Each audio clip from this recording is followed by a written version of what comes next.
Pure Colombian cocaine, ladies and gentlemen, disco shit.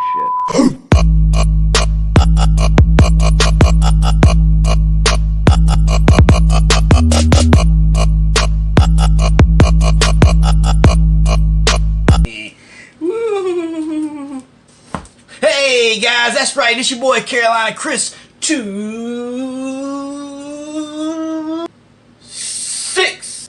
The craziest, the wildest, deranged, erratic, unstable, unpredictablest.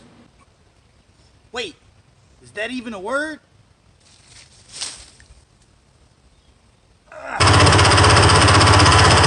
Reloading! And gamer.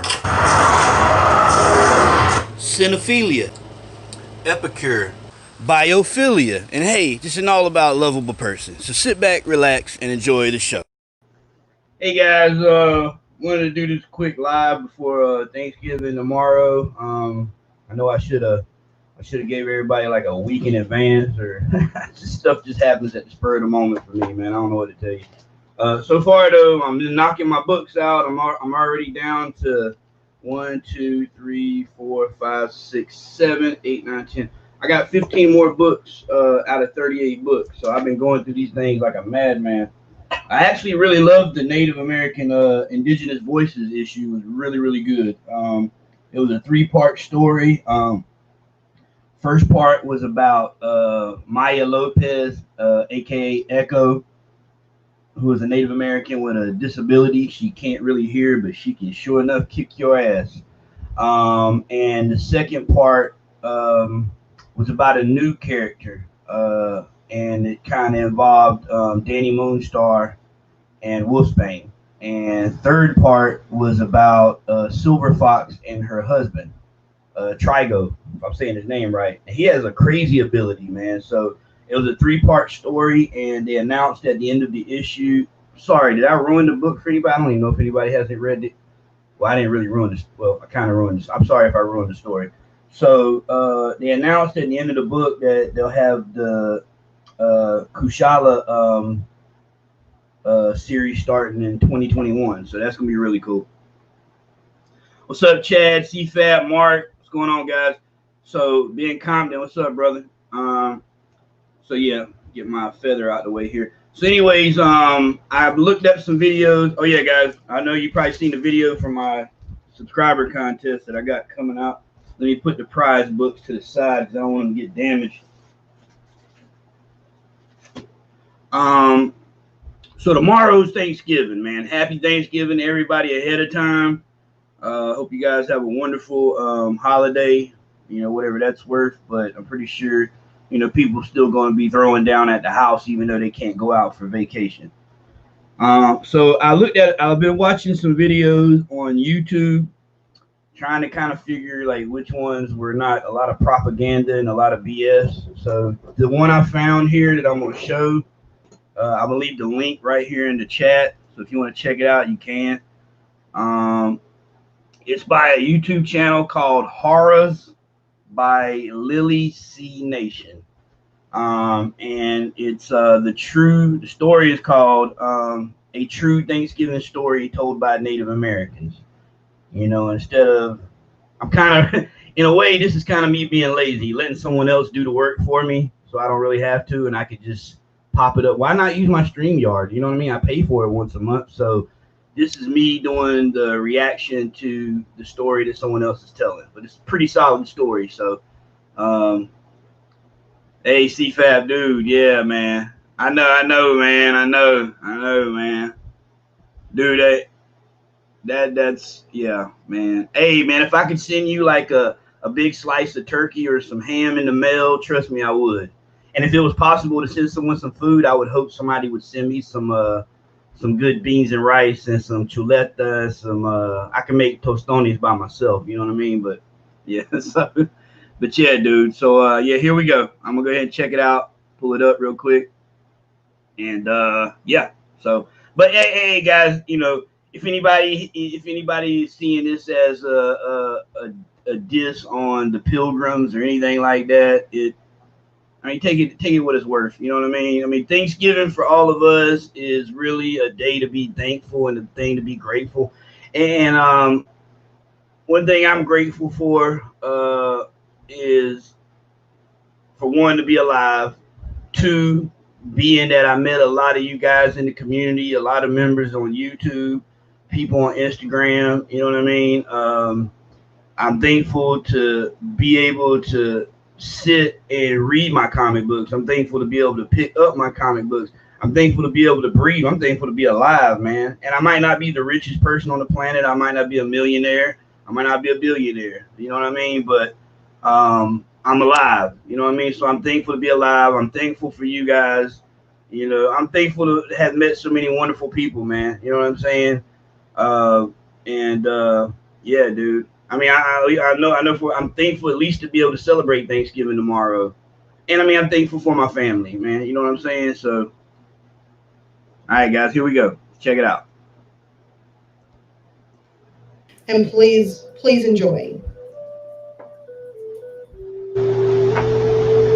The Wampanoag side of the first Thanksgiving story. From the Native perspective, the true story of Thanksgiving. Far too often the story of the 1621 Thanksgiving is told from the Pilgrim's point of view, and when the Wampanoag, who partook in this feast too, are included, it is usually in a brief or distorted way. In search of the Native American perspective, we look to Plymouth, where the official first Thanksgiving took place, and where today the Wampanoag side of the story can be found. Plymouth Plantation is one of Plymouth's top attractions, and possibly the place to go for the first Thanksgiving story.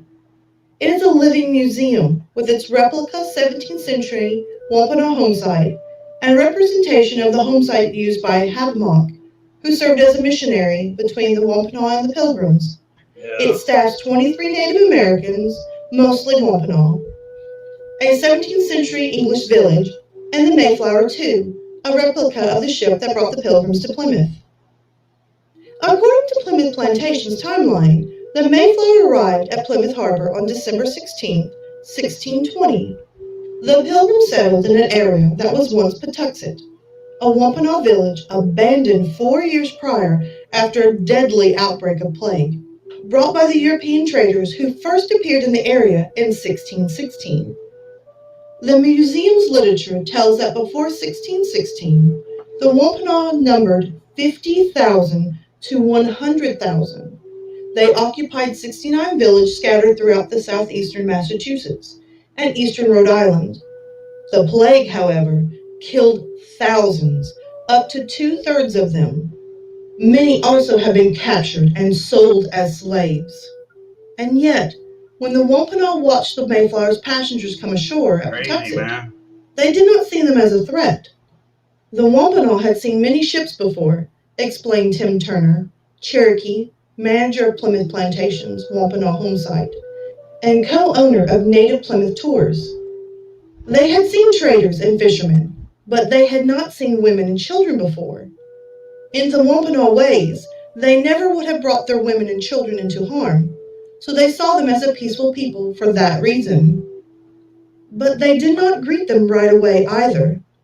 The English, in fact, did not see the Wampanoag that first winter at all, according to Turner. They saw shadows, he said. Somerset, a Mohegan from Maine, came to the village on March 16, 1621. The next day he returned with Squanto, a Wampanoag who befriended and helped the English that spring, showing them how to plant corn, fish, and gather berries and nuts. That March, the Pilgrims entered into a treaty of mutual protection with Massasoit, the Pokanoket Wampanoag leader. Turner said what most people do not know about the first Thanksgiving is that the Wampanoag and the Pilgrims did not sit down for a big turkey dinner. And it was not an event that the Wampanoag knew about or were even invited to in advance.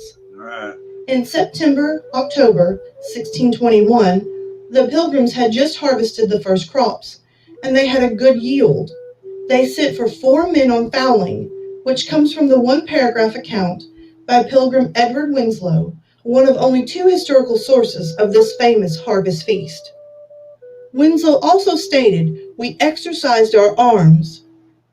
Most historians believe that what happened was Massasoit got word that there was a tremendous amount of gunfire coming from the Pilgrim village, Turner said.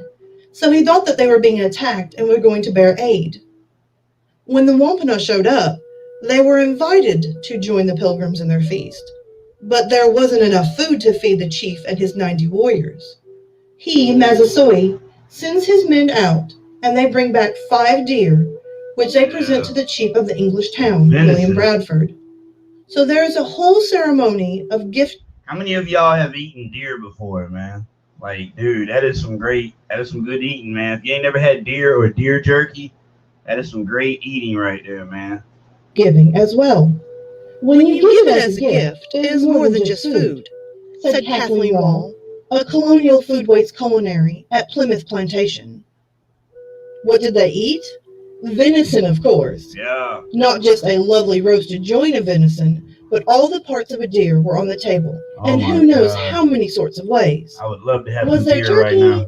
Well, fowl is mentioned in Winslow's account, which puts turkey on Wall's list of possibilities. She also said there probably would have been a variety of seafood and waterfowl, along with maize bread, pumpkin, and other squashes. It was nothing at all like the modern Thanksgiving, she said. While today Thanksgiving is one of our nation's favorite holidays, sandwiched between Halloween and Christmas, Right, Z? it has a far different meaning for many Wampanoag, who now number between 4,000 and 5,000, Turner said. For the most part, Thanksgiving itself is a day of mourning for Native people, not just Wampanoag people. At noon on every Thanksgiving Day, hundreds of Native people from around the country gather at Coles Hill, which overlooks Plymouth Rock, for the National Day of Mourning. It is an annual tradition that started in 1970 when Wampanoag Wamasuta, known as Frank James, was invited by the Commonwealth of Massachusetts to give a speech at an event celebrating the 350th anniversary of the Pilgrims' arrival. And then he was disinvited after the event organizers discovered his speech was one of outrage over the atrocities and broken promises his people had to endure. On the Wampanoag welcoming and having friendly relations with the Pilgrims, James wrote in his undelivered speech, "This action of Massasoit was perhaps our biggest mistake. We, the Wampanoag, welcomed you, the white man, with open arms, little knowing that it was the beginning of our end." Now, Thanksgiving is a time of expressing gratitude for our friends, our family, for our follies and for our successes, and most importantly, I know, right? our loved ones. But as parents, there's often a more troubling part of Thanksgiving. How do we talk to our children and younger people about the truth of Thanksgiving? And how do we talk about the troubling and enduring effects of the first meal celebrating the harvest? A professor once said that understanding Indigenous history and changing it for good in the future means that everyone involved must be unsettled. Knowing how to deal with the unsettled feelings makes the difference. We can tell our children that the Washington Redskins mascot is a legacy of that first feast. We can talk to our children about how that nearly 70% of all Native Americans living on a reservation are in poverty is a direct effect of the first meal between the Pilgrims and the Wampanoags, the Native people who helped the Pilgrims. We can arm our children with truth and be grateful for knowing we have helped set the world a little right. Most of us have been taught that the Pilgrims arrived in 1620 and had a hard winter. We are told that the Wampanoag came to their aid, taught them to plant and then to celebrate a friendship with a feast, which came to be known as the first Thanksgiving. Some people today might dress their children in pilgrim hats and make paper feathers and headbands. We tend to focus on how the Pilgrims and Indians ate together in friendship, and then we proceed to enjoy our pie and turkey and then watch football. Recounting or not correcting this myth effectively, says Native American history, and perspective does not matter. But if we take a look at the myth, we can see it's just simply history, neither Native American nor Pilgrim. There are several myths we can correct while preparing the turkey with our family, or while helping our children set the Thanksgiving table.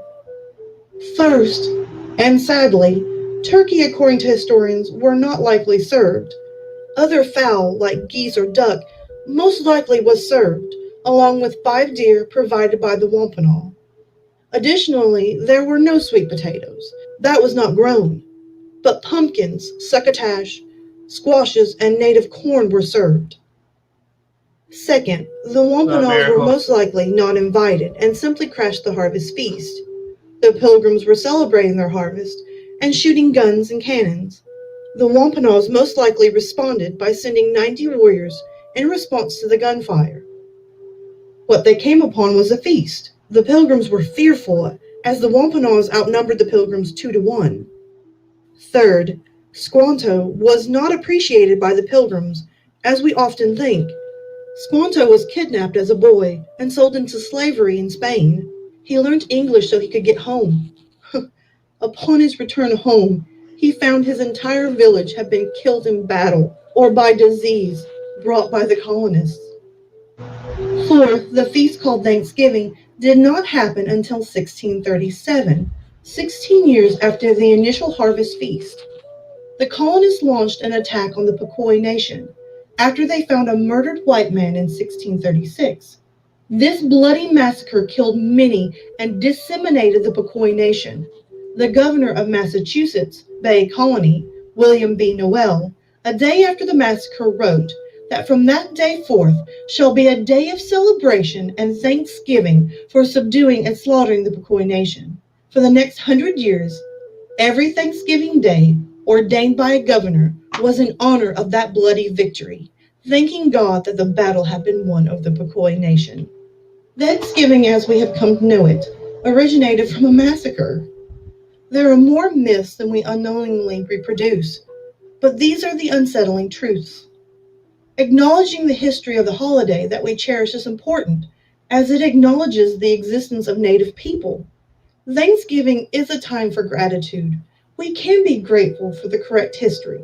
We can take the unsettling feelings and explain to our children, our friends, our family, our loved ones, that we don't need Pilgrim and Indian decorations on our tables. We can tell our children that Native nations continue to thrive and are resilient. We can tell our children that we celebrate Thanksgiving as a day to give thanks for our bounty and not to commemorate the first Thanksgiving. As a citizen of the Lakota and Cherokee Nation, I look forward to spending time with my family, eating amazing, often decadent food, and having a few days off during the Thanksgiving holiday. This time of the year is frustrating. It says to millions of indigenous people and to myself that our history does not matter anymore, that we are invisible and that we no longer exist. But we can do something about it. I urge you. We can start in our homes, around our Thanksgiving dinner table, and speak the truth to our family. We can be grateful that by doing so, we make the world a little right.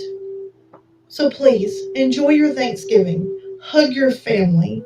Tell them you love them, because Thanksgiving is a day to be grateful and to share love with family and friends. But I do urge that maybe we can set history a little right. Thank you and happy Thanksgiving. Wow, okay. Yeah, okay, yeah. That was pretty interesting there, man. That's just kind of makes you wonder, man, like if you were Native American, I mean, some people these days they don't see it as I mean, well, uh some that I mean most that I know, they believe in keeping it real with their kids, but sitting down with your 4-year-old or 5-year-old daughter who might not even really understand life itself, giving them that hard fact would be kind of, you know, but I don't know, man. It's kind of, let's see what Z had to say. Yes, it's good to know the truth, but I believe now it doesn't mean that. I believe it transitioned from the massacre once more people realize the truth. Yeah, man. Yeah, true. So I mean, I know this. My channel is basically basically for comic books and whatnot, and I started doing the reactions when I started doing the Star Wars stuff. Um, but I mean, I see it as my duty, as part of my culture, to at least, and me having a voice and a platform to at least, at least put out some type of videos concerning one thing that's kind of really meaningful to my heart as well, and that's definitely my culture. But yeah. So, but this reaction video for that wasn't intended to offend anyone whatsoever. You know, I just did it because, like I said, I see it as my duty that I have a platform and a position, and most of my subscribers, they come to my channel probably for comic book related stuff, man. But when I started my YouTube channel, it wasn't even about comic books. I was putting like rap stuff up there, like rap videos, and me performing at clubs, and you know, just doing what I loved at that time. So yeah, so I just kind of, and I mean, hey man, with like Rod, you know, Rod being Hispanic and many other Hispanics with uh Puerto Rican Day comes around, do the same thing, man. Do the same thing, man. Show your love for your community, man. Show your love for your culture. Be proud of it. You know, you just because we got YouTube channels and we mainly do comic book stuff doesn't mean we have to be stuck in that one position. We just only have to show unboxing videos, CGC hauls, new comic book day hauls. You know what I mean? It's just, you know. Let me read a little bit of comments here. We have it. We having something similar in is Australia Day, January 26th, celebrating the arrival of the first fleet British.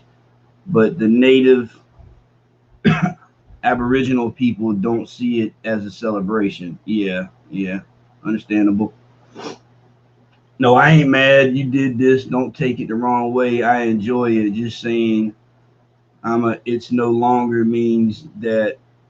It no longer means that, and it's all about they. Yeah, that's what I'm saying. That's what I said before I started the video. I'm thankful myself for having this position, for meeting a lot of you people that I didn't even know before, and most of the people in the YouTube community I have never met face to. Most of us have never met face to face, and we see each other each week on whatever shows you may have, or whenever we pop up on YouTube or Instagram.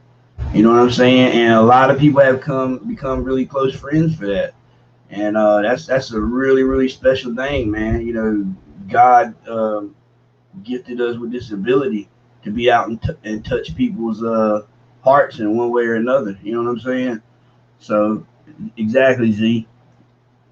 You know what I mean? But but yeah, guys, y'all go have Thanksgiving tomorrow, wherever you're doing it, at your house, your mom's house, your grandma's. If you're not able to see your grandma or your mother or your family, um, you know, pray for those who aren't able to do what everyone is normally able to do. You know, CFAP, Rod, you know, and everyone else that isn't in the position that everyone else is in the position to do. You know, like get up, go to the store, you know, go to the comic book shop, you know. It's about being inclusive of our own people from various nations. Yeah, man. Like I miss like this past year not being able to go to the powwow.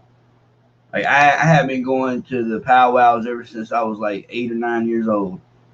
And I mean, I said this in the video I posted a week or two back, showing the Native American powwows and what the experience is like.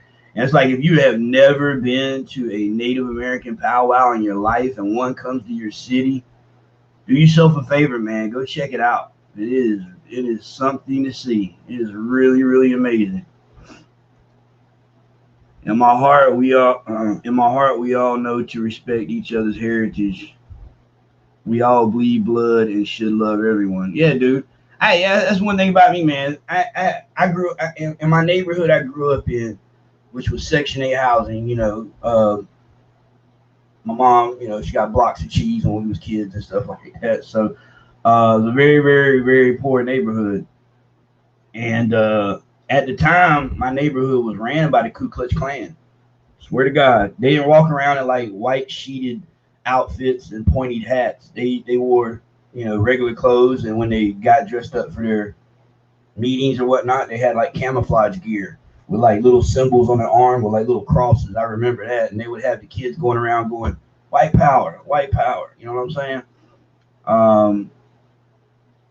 And I have never, dude. I've dated black girls, Puerto Rican girls, Indian girls. Dude, I've hung with some of my best friends, black, Indian. Hispanic. My son's half Hispanic, Indian, and white. Um, that's one thing about me is I have never had a racist bone in my body. You know what I mean? I just don't ever see that as a possibility. You know what I mean? I love everybody. You know what I mean? I get along with anybody, man, as long as they're real. As long as they're real and they ain't doing any kind of fake crap, like talking crap behind your back and then you find out. That's just I don't vibe off of that. I don't vibe off like two-faced people, man. You know what I'm saying? That's one thing about me, man. And it's another thing, man. Is if you ever got anything to say it. Don't be off talking some stuff to somebody else and to get back, to who you talking about, man. Say it to their face, man, or as close as you can get to their face. But yeah, man, that's that's what I mean. I'm thankful for my family. I'm thankful for my health. I'm thankful for my kids. I'm thankful for the ability, to do what I'm doing here. I'm thankful for this platform. I'm thankful to have a house, a roof over my head, clothes on my back, food in my refrigerator. I'm thankful for the dishes in my sink, even though I hate dishes. I'm thankful to be able to wash dishes. I'm thankful for everybody in the community, man, because all you guys, whether your channel's bigger than the other person, you're setting the standard, you're setting the bar for the next man to learn from. You're setting the stage from the next man to learn from if he's just an up and coming YouTuber. Because when I was doing this, I was doing unboxing videos and haul videos on my Instagram page, and then I met a guy that has a YouTube channel called Grab Those Keys at Baltimore Comic Con, and me and him kicked it off, and then from there I'm like, hey, let me try it out, man. I tried it out, and like everybody in my chat, man, all you guys are amazing guys, man. Great people. JB, Funk, Miracle, Z, Chad. CFAP. All you guys are Jigs, Superior. 1-2 Comic Talk. All you guys are some amazing people, man. And I can tell you all have like really, really big hearts, man. And that's a really, really big thing, man. Is the look out for people, man. People really, really appreciate the AOKs and the gifts, man. When you do something for somebody and it's not for show, or you just do it because you really know that person deserves it and they would really, really love the items you're sending them, whether it's books, statues, pops, whatever. That's just a really, really special thing, man. That shows that you have a really big heart, and God, He's going to bless you one day, man. He's blessing you now. We're all being blessed, man. We gotta go. My old grumpy nurse here. LOL. See you guys later. Love you. Love you too, CFAT, man. Take care, man. Happy Thanksgiving, man. All right, guys. I'm gonna go ahead and just end it here. I just want to come out here and just throw this video out. I got probably maybe one or two more that I'm gonna put out before the end of November, which should be the end of Native American Heritage Month. And like I said, man, I didn't do this little video tonight, or I didn't do the video. Someone else did the video. I just reacted to the video, or I just put the video out. It kind of saved me the problem. I have to do all the work myself, So, but I did this because, like I said, I see it as my duty because I have a platform. I have a place where I can speak, and I love my culture. I love my brothers and sisters, literally my brothers and my sisters. And this is the first month out of the 2 years I've had my channel that I've actually used this platform to even show something like this. So if you get a chance, you can go back and check my video out I did for Native American powwows, where I showed someone's experience at a powwow. I showed my experience at the powwow that I had on video, which was back in 2012, the Lumbee powwow. And then at the end of the video, I showed you how, if you want to learn how to dance powwow, there's a video at the end of that. It shows you how to dance at a powwow if you've never been. So, yeah. I love giving out AOKs. It's a great feeling to help someone. Ain't it though, man? Ain't it? I swear it is, bro. Discovery Bay, man. I hope you have a great Thanksgiving as well, man. I mean, Discovery Bay, bro. The things he does for people, man. You know, he turned a lot of him, K Titus. You know, Rod. Rod. That's when I remember Rod. That's what he was doing when I first seen Rod. I think that's what he was doing. Shout out videos. So I'm half South African and half Zimbabwe. Zimbabwean, if I'm saying it right. British heritage living in Australia. Yeah, dude. I'd like to come out there in Australia and hang out with some of them. How you say the names again? Aborigines or Aboriginals. I remember the first time I seen Crocodile Dundee, man. And yeah, that was that's crazy when he called it. I guess they call all females Sheila. Yeah, and the chick that had the blonde hair, the reporter went over there to interview Crocodile Dundee. He felt that was one of my favorite movies of all time. What you doing for Thanksgiving? Going to my uncle's house. They're cooking at my uncle's house. Yeah, that's what I was saying. But when I was speaking earlier with Z in the chat, I was talking about those deep fried turkeys.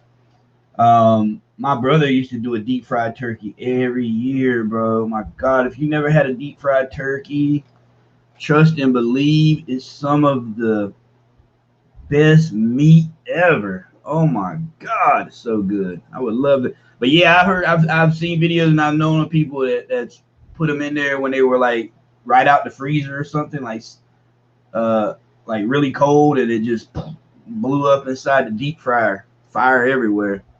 Hell yeah, Rod and JB are pillars in this community. We need them. Ain't that the truth, bro? Great group of guys right there, man. Great group of guys. And I'm not just saying that. No, I'm not just saying that, bro. I mean, I keep it real with you guys at any minute. I'll let you know. And if you really want to know, just ask me. I definitely.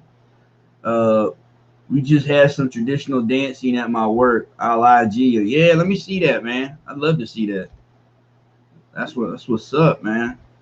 So yeah, guys, whatever you do tomorrow, man, be safe, have fun, and be grateful, be thankful. Be thankful, guys. You know what I'm saying? Be thankful. Because life is short. Life is really, really short. I've lost a lot of friends over the years. I've lost a lot of really people close to me. And like, you know, things happen, man. And when it does, you know, you just kind of makes you think, man, like life could end like that, you know. And also big shout out to Comic Jabroni family as well, because I know this is probably going to be the roughest time of the year for them, man. I know holidays are always rough for me, man, you know, losing my mom. So it's like a really reminder that the person isn't there, man. So and you're so used to that routine of how y'all used to do the holidays every year, Christmas, Thanksgiving, Halloween, and whatnot, and then you realize they're not there, and it just really sinks in. So you can send some prayers out to the family and anybody that you know who may have lost someone. Call them up, man. Tell them you love them. All right, guys, y'all take care and have a happy Thanksgiving. Be safe, and don't forget, got some books to give away, man. As soon as I hit that, you know, that 1K. All right, guys, take care.